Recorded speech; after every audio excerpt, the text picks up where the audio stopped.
My name is Marilyn Hess. I am 74 years old, and on a Tuesday morning in April, my own granddaughter tried to sell my apartment out from under me in a group chat with a laughing emoji at the end of the message. She was 23.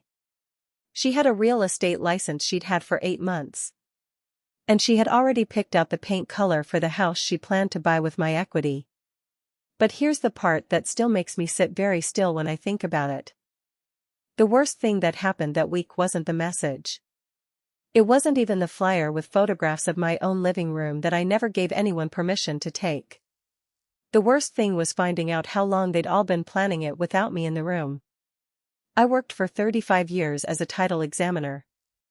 If you don't know what that is, I'll put it plainly. Before any house in this country changes hands, somebody has to go back through decades of paperwork and make absolutely sure the person selling it actually owns it, free and clear, with no liens, no unresolved claims, no ex-spouse who never signed off, no cousin from 1987 who technically still has a stake. That somebody was me. For 35 years, I read the fine print other people didn't want to read, and I found the mistakes other people didn't want found. My husband Frank used to joke that I couldn't watch a house hunting show without narrating the closing costs out loud. He wasn't wrong. It's a particular kind of mind you develop, doing that work long enough. You stop believing what people tell you a document says.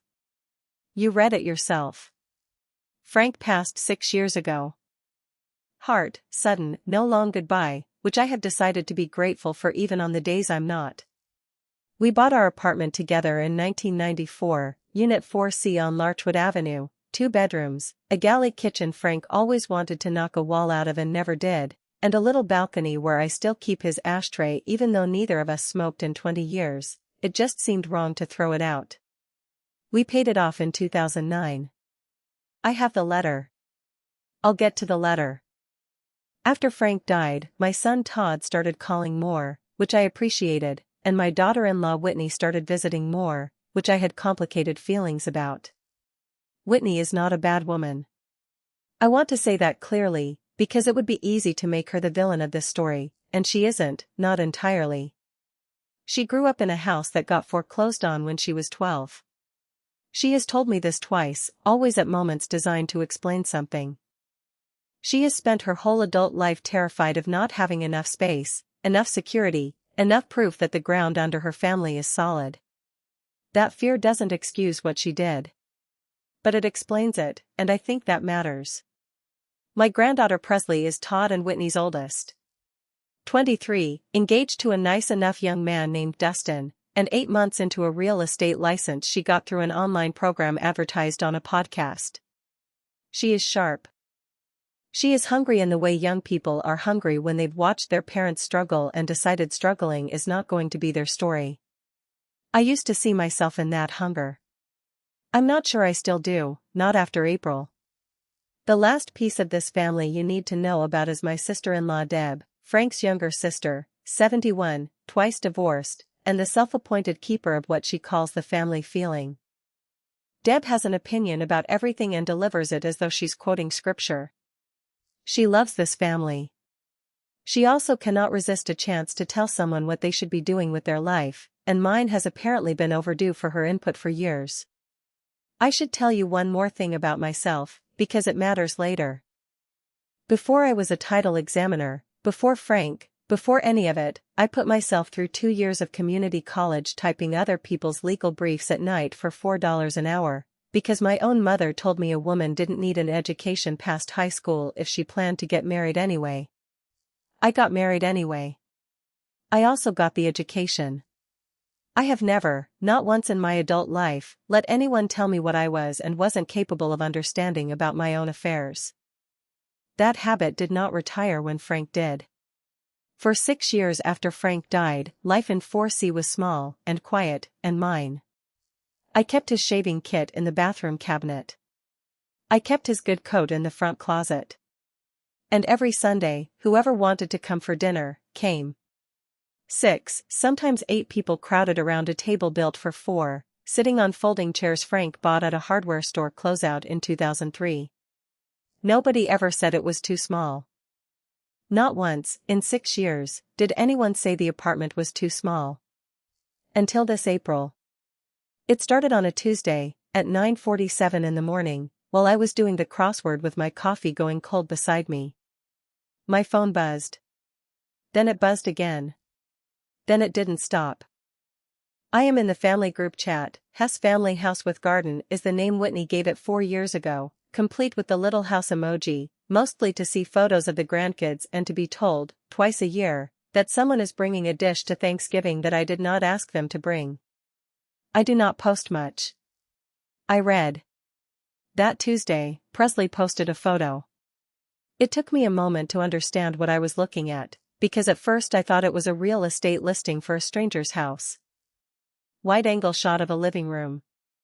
Staged, almost, a throw pillow angle just so, a candle I don't own placed on my own side table. It took a full 10 seconds before I recognized the crown molding. It was my living room. Under the photo, Presley had written, "Okay, so I ran the comps and Grandma's building is honestly undervalued right now. I talked to my broker and we could list at $410,000 to $425,000. If we did that and put in what everyone's been saving, we could actually get the Elm Street house with the big yard. Grandma's place is just too small for everyone at once anyway. We're basically doing Thanksgiving in shifts, lol. Thoughts?" Then, 3 minutes later, from Whitney, "OMG yes. I've had my eye on that house for months. This could actually work, you guys." Then Todd, my son, my only child, thumbs up the message. A thumbs up. That was his entire contribution. Then Deb, finally someone saying it. That building was never big enough for a real family gathering. Marilyn deserves something easier to manage anyway at her age. Face blowing a kiss. I sat with my cold coffee and read it 3 times. I want to be honest with you about what I felt in that moment, because I think a lot of you watching have felt it too. It wasn't rage, not yet. It was something colder and quieter. It was the particular feeling of watching people who love you discuss your life as though you are not currently, actively, still living it. If you've ever opened a message like that, one where your own family is making plans about your home, your money, or your future as though you're a line item instead of a person in the room, type "I see it" in the comments right now. I want to know how many of us this has happened to. I didn't respond in the chat. That is not how I operate, and 35 years in title work teaches you something important. The person who reacts first, on the record, in writing, has usually given away the most ground. I put the phone face down. I finished my crossword. And then I did something I hadn't done in longer than I want to admit. I went and got Frank's leather portfolio out of the bedroom closet. The portfolio is brown leather, cracked soft at the corners now, the kind men used to carry to closings back when closings still happened with everyone in the same room and a notary stamping things by hand. Frank bought it in 1988 for his own work and gave it to me in 1994 when we closed on 4C, half as a joke, half because he knew what it would mean to me. Inside it, I keep exactly what a title examiner would keep. The deed. The mortgage payoff letter from 2009, the one stamped paid in full in red ink that's faded to rust orange now. A handwritten note from Frank, tucked in the deed sleeve, that says only, ours. Not going anywhere. I don't know when he wrote it. I've never asked myself why he did. Some things you just keep. I sat at the kitchen table with the portfolio open in front of me and I did not cry, and I did not call anyone, and I did not write back in the chat. I made a list. Old habit. When something doesn't add up, you don't react to the feeling. You go find out what actually happened. The first thing I checked was small, almost nothing. 2 weeks earlier, Presley had come by on a Saturday with her phone out, saying she wanted before pictures for a scrapbook project about the building's history for a class. She said class, though she has not been enrolled in anything since she got her license. She took 20, maybe 30 photos. Living room. Kitchen. The view from the balcony. I let her, because she's my granddaughter and I like having her here, and because it did not occur to me, not for 1 second, that I needed to ask why a 23-year-old wanted before pictures of an apartment that wasn't going anywhere. Now I understood exactly what before had meant. The second thing took longer, and I want to walk you through it the way I walked through it myself, one piece at a time, because that's how the truth actually shows itself. It doesn't arrive all at once. It arrives in layers, the way water finds a crack. I called my grandson Milo. 19, Presley's younger brother, home for the summer from state college, the kind of quiet kid who notices everything and says almost none of it out loud. Milo has always been closer to me than the others. He's the one who used to sit with me doing the crossword instead of watching television with everyone else. I asked him, casually, if he knew anything about a bigger house. There was a pause on the line that told me everything before he said a word. "Grandma," he said, "how much do you already know?" I told him everything, and nothing. He believed me, which was fair, because it was true. What Milo told me over the next 20 minutes rearranged the furniture in my understanding of my own family.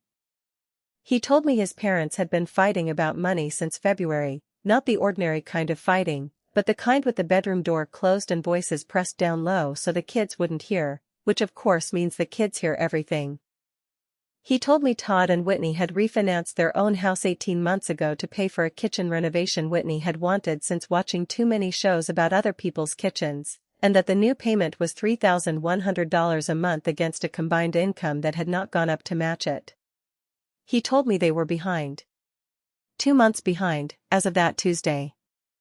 He'd seen the letter from the mortgage company on the kitchen counter, the one with the red border, the kind of letter you don't leave lying around unless you're too tired to hide it anymore. He told me the Elm Street house with the big yard wasn't a dream about family gatherings. It was Whitney's plan to consolidate everything into one property large enough that Todd and Whitney's family could move in with whatever equity came out of selling my place, using my money as the down payment that would let them refinance their way out of the hole they'd already dug. Family gatherings were the story they were telling everyone, including themselves. The actual math was a bailout. I asked him about Presley.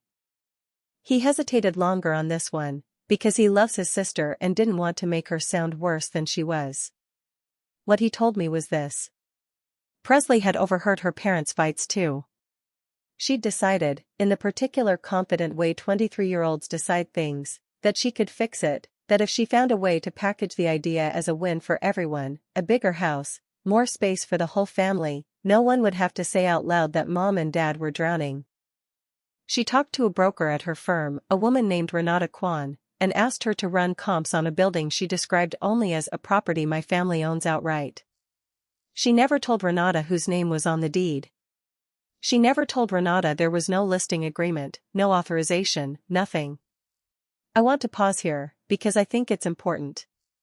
Presley did not wake up that Tuesday morning plotting to steal from her grandmother. She woke up trying to save her parents from a hole they'd dug, using the one tool she'd just learned how to use. That doesn't make it right. It makes it human. Every person in this story who hurt me had a reason that made sense inside their own head. I'm not telling you this to excuse them. I'm telling you because it's true, and because I think most families who go through something like this aren't full of villains. They're full of scared people making a bad plan together and calling it love. Milo sent me one more thing before we hung up, almost as an afterthought. A screenshot Presley had sent him privately, months' worth of half-finished plans in a shared notes app titled Elm St. Project. Room assignments. A mock listing description she'd drafted for MY apartment, complete with a price and the words motivated seller, will move quickly. And a line, dated 3 weeks earlier, that stopped me cold. Once Grandma's officially not able to manage stuff on her own, it'll be easier to just handle it for her, but no reason we can't start prepping now. Once Grandma's officially not able to manage stuff on her own. I am 74. I do my own crossword and pen. I balanced other people's million-dollar closings for 35 years without a single title defect slipping past me.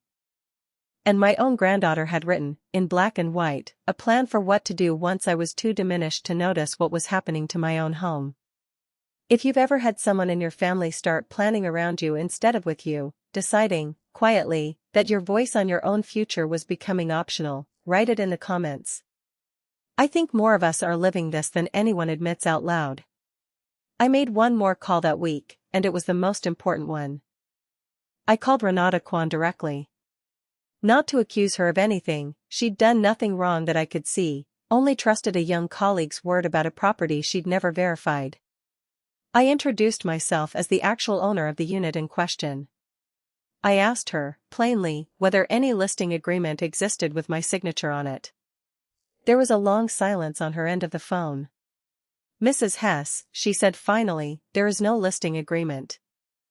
There was never supposed to be, not without the owner's signature. I want to be honest with you, I was told this property belonged to the family outright and that the paperwork was just a formality still being sorted out internally. I never should have let comps go out the door, let alone photos, without verifying title myself. That's on me too." I told her I appreciated her honesty. And then I asked her for one favor. Not a big one. Just her presence, and her honesty, at a family dinner the following Sunday. She said yes before I even finished explaining why. There was one more thread I pulled that week, almost by accident. My neighbor across the hall, Harriet, mentioned in passing at the mailboxes that a nice young couple had stopped by the building's front office asking the super, Gary, general questions about the co-op's transfer rules and average sale prices in the building, 3 weeks before the group chat message ever appeared.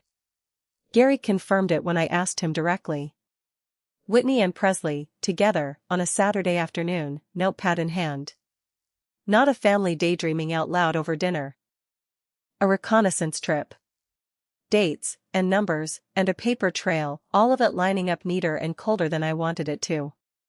If you've ever discovered that a spontaneous family idea was actually planned for weeks before anyone thought to loop you in, you already know the particular sting of that kind of math. It isn't the plan that stings. It's the arithmetic of how long you were the last to know. I did not spend that week angry in the way you might expect. I spent it the way I used to spend the days before a difficult closing, methodical, quiet, gathering every document in order, because I have learned that facts laid out calmly do more damage to a bad plan than tears ever could. I photocopied the deed. I photocopied the 2009 payoff letter. I printed the group chat, every message, with timestamps, because timestamps are the one thing people forget can be printed. I printed the mock listing Milo had sent me, the one with motivated seller, typed under a photograph of my own sofa. I did not print Frank's note. That one, I decided, was mine alone, and I tucked it back into the deed sleeve where it's lived for 30 years. I called my son Todd exactly once that week, and I kept it short. I told him I knew about the mortgage letter with the red border. I did not accuse him of anything. I asked him one question: were you ever going to tell me yourselves, or was I only ever going to find out once it was already decided? He didn't answer. The silence on the phone lasted long enough that I hung up gently, because I already had my answer, and making him say it out loud wouldn't have changed a thing. I will admit, the night before that Sunday dinner, I sat at my kitchen table with the portfolio closed in front of me and I almost called the whole thing off. Not because I doubted what I'd found, I'd triple-checked every fact, old habits, but because some small, tired part of me kept whispering that maybe it would be easier to just let it go quietly. Sell the sofa story to myself too. Tell everyone I understood that family helps family, that an old woman doesn't need 3 bedrooms and a balcony all to herself. I sat with that feeling for a long time. And then I thought about Frank's note. Ours. Not going anywhere. I picked my reading glasses up off the table, folded them, and set them on top of the portfolio, ready for the morning.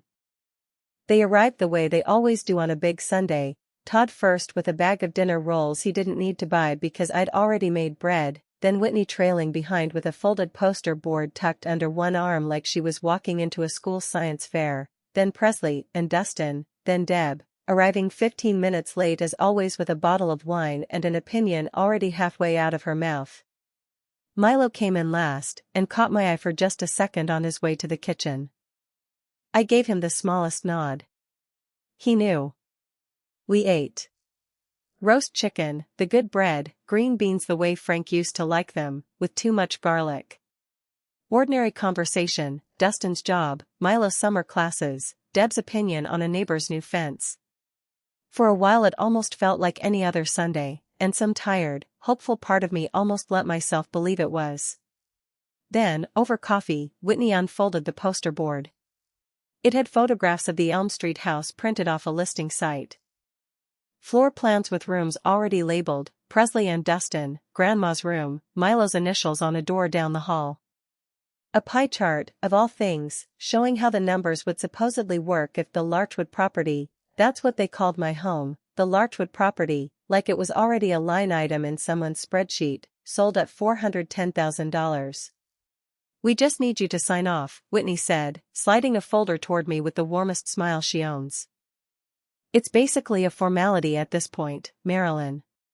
Presley already has everything ready to go.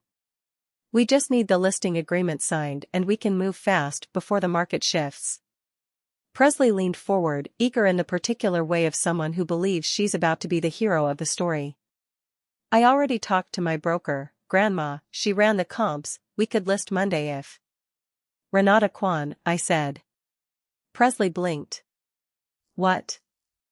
"Your broker's name is Renata Kwan," I said, and I reached down and set the leather portfolio on the table in front of me. I put on my reading glasses. I did not raise my voice. 35 years of closings teach you that the quietest person in the room is usually the one who actually understands the paperwork. "I called her myself, on Wednesday," I said. I introduced myself as the owner of Unit 4C. I asked her whether a listing agreement existed. Would you like to know what she told me? The table went very still. I opened the portfolio. Tab 1, the deed, my name and Frank's name, no one else's, dated 1994. I laid it flat where everyone could see it. This is the deed. It has never had a third name on it. Not Todd's. Not Whitney's. Not Presley's. Tab 2, the payoff letter, the red paid in full stamp faded to rust. This is the mortgage payoff letter. 2009, there is no mortgage on this apartment. There is no bank with any claim on it. There is no debt attached to it of any kind. Tab 3, the printed group chat, timestamps and all. This is the conversation where my granddaughter discussed selling my home for $410,000, 3 minutes before my daughter-in-law said this could actually work, 4 minutes before my son offered a thumbs up in place of a phone call. Tab 4, the mock listing. Motivated seller. My own sofa. This was drafted and shared before anyone in this family asked me a single question about what I wanted. And tab 5, I saved this one, the way you save the strongest evidence for last in any closing dispute, the Notes app screenshot. I read it aloud, slowly, so there could be no mistaking the words. Once Grandma's officially not able to manage stuff on her own, it'll be easier to just handle it for her, but no reason we can't start prepping now. Presley's face went white. That's not, Grandma, that's not what it sounds like, I was just. I know exactly what it sounds like, I said. It sounds like a plan for what to do with my home once you'd all decided, without asking me, that I was no longer capable of deciding for myself. Whitney's voice came up sharp, the way it does when she's cornered. Marilyn, this is about family. We're not trying to take anything from you, we're trying to build something bigger for everyone. Don't you want your grandchildren to have space, don't you want? I want, I said, and I let the pause sit there long enough that even Deb stopped fidgeting with her wine glass, to have been asked. Nobody said anything. I don't need a bigger house, I said. I need my own family to remember I'm still here to talk to. You didn't come to me with a hard year. You didn't come to me and say, Mom, we're 2 months behind and we're scared. If you had, I promise you, we would be having a completely different conversation tonight, and I mean that. Instead you built an entire plan around my apartment as though I were furniture in it. Then the doorbell rang.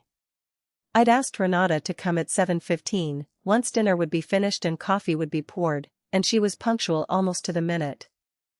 Todd let her in, confused, and I introduced her simply, this is Renata Kwan, Presley's broker.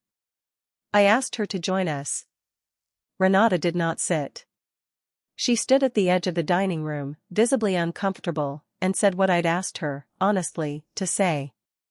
I want to be transparent with everyone here. Presley approached me about running comparables on this unit, describing it as family-owned property that was already decided to be sold. No listing agreement exists. No authorization from the actual owner exists. I only learned Mrs. Hess was the sole owner, and had never agreed to any of this, when she called me herself, 4 days ago. She paused. I want to add, using unlicensed, unauthorized photographs and drafting mock listing materials for a property without the owner's consent is something my firm takes seriously. I'll need to speak with Presley's supervising broker about this on Monday. Presley's eyes filled with tears, and I want to be honest with you, some part of me still ached watching her sit there, 23 years old, realizing all at once that ambition without honesty had cost her more than she meant to spend. I was trying to help, she said, quiet now. I heard Mom and Dad fighting for months. I thought if I just found a way to fix it that made everyone happy, nobody would have to be upset. I didn't think about it being your choice too. I'm sorry, Grandma. I'm really sorry. I believed her. That's the strange thing about the truth, once it's fully on the table, it doesn't erase the hurt, but it does let you tell the difference between someone who meant you harm and someone who made a bad plan out of love gone sideways. Sorry, I said gently, is a beginning. It isn't an ending.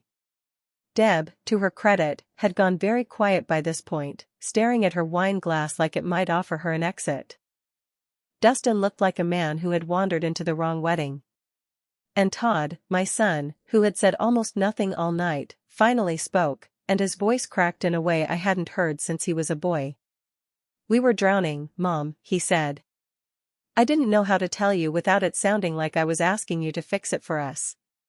So I just let it happen instead. I let the kids build a plan so I wouldn't have to be the one who failed at this. You didn't fail, I said. You hid. Those are different things, and only one of them is fixable tonight. I want to be honest about something else, too, because a story like this should be honest all the way through. There was a version of that evening where I could have gone further. I had the numbers. I had the timestamps. I could have made every one of them sit in that humiliation a good deal longer than I did. I chose not to, not because I wasn't angry, but because 35 years of closing tables taught me something else besides how to read fine print. It taught me that the goal was never to win the room. The goal was to get to the truth everyone could live with afterward.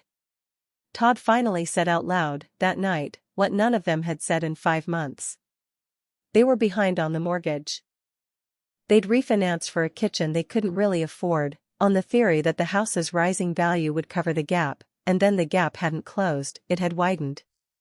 Whitney cried, not the performance kind of crying, the real kind, the kind that comes out sideways when a person has been holding a secret so tightly it's bent their whole posture around it. I didn't sign anything that night.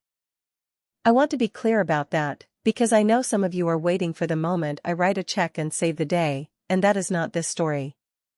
I am 74 years old, and I have spent enough of my life reading fine print for other people to know the difference between generosity and rescue by obligation. What I offered instead was this: I know a financial counselor, a real one, a woman named Sandra who used to work the closing table across from me for a decade and now does nothing but help families untangle debt without losing their homes. I offered to sit with Todd and Whitney while they made that first call, if they wanted me there. I offered to help them look, honestly, at what they could actually afford, instead of what they wished they could afford. They took me up on it. It wasn't fast, and it wasn't painless. 6 weeks later, they listed their own over-leveraged house, the one with the kitchen renovation nobody could really afford, and moved into a smaller rental while they rebuilt, properly this time, with a plan Sandra helped them build instead of a poster board. Presley's Monday meeting with her supervising broker did not go well for her. She kept her license, but only just, and only after a formal written warning that will sit in her file for years. I think, in a strange way, that was the best thing that could have happened to her at 23, better to learn the weight of consent and authorization now, on a small stage, than later, on a much larger one. Deb apologized to me 2 weeks later, in her own particular way, which is to say she brought a casserole and said, I probably shouldn't have said what I said about your age, and then immediately change the subject to a neighbor's landscaping. I'll take it. People give what they have. And my apartment, for C, Larchwood Avenue, 2 bedrooms, the galley kitchen Frank never got around to opening up, the balcony with his old ashtray still sitting where he left it, is still mine. Deed, unchanged. Name, unchanged. I did eventually update my estate plan, on my own timeline, with my own lawyer, spelling out exactly what I want to happen and when, so that no one in this family ever again has to guess, or assume, or start prepping based on a rumor about my capacity. I made sure they all knew the plan exists. I did not make anyone privy to the details. Some things, a person is allowed to keep to themselves until they're ready. It's been 3 months. Sunday dinners are smaller again these days. Todd and Whitney are still finding their footing in the rental, still 6 folding chairs instead of 8, but something in the room has changed that has nothing to do with square footage. Presley calls me now, actual phone calls, not group chat messages, and asks me real questions. Last week she asked how title searches actually work, because she wants to understand the job properly instead of just the license. I told her everything. I was glad to. Nobody has mentioned a bigger house since April. Nobody needs to. It was never really about the square footage, and I think, by the end, even Whitney understood that. It was about a family that got scared and reached for the nearest thing they thought they could still control, which happened to be an apartment that was never theirs to reach for.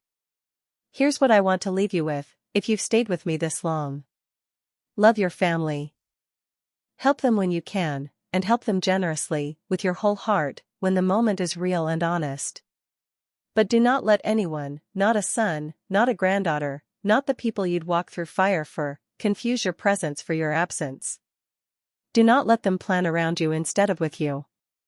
A person does not become furniture just because she gets old, or quiet, or easy to talk over in a group chat at 9:47 in the morning. I am still here. I still read the fine print. And this apartment is still not going anywhere.